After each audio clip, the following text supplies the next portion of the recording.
रमजान ईद निमित्त अभिजित पाटील मित्रपरिवार यांच्या वतीने दूध वाटप।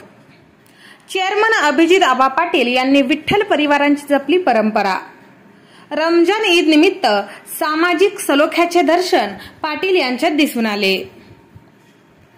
मुस्लिम बांधवांचा सर्वात मोठा सण म्हणून ओळखला जाणारा रमजान ईद या सणाच्या निमित्ताने दिनांक 11 एप्रिल रोजी पंढरपूर शहरांमध्ये राष्ट्रवादी काँग्रेस शरदचंद्र पवार गटाचे नेते तथा श्री विठ्ठल सहकारी साखर कारखान्याचे चेअरमन अभिजित आबा पाटील मित्रपरिवार यांच्या वतीने मुर्शिद बाबा दर्गा कालिका देवी चौक येथे दर्गाजवळ वाटप करण्यात आले।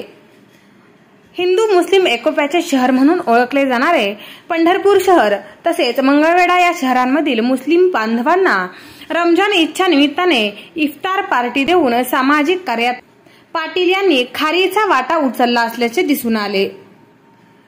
दूध वाटप तेथील दूध वाटप केंद्रावर आलेल्या मुस्लिम बांधवांनी सांगितले, यंदाच्या वर्षी देखील रमजान ईदच्या निमित्ताने अभिजित पाटील मित्रपरिवार यांच्या वतीने आज दूध वाटपाचे नियोजन करण्यात आले। कालिका देवी परिसरातील त्याचप्रमाणे त्या लगत असलेल्या बागवान मोहल्ल्यामधील मुस्लिम बांधवांनी दूध वाटपाचा लाभ घेतला।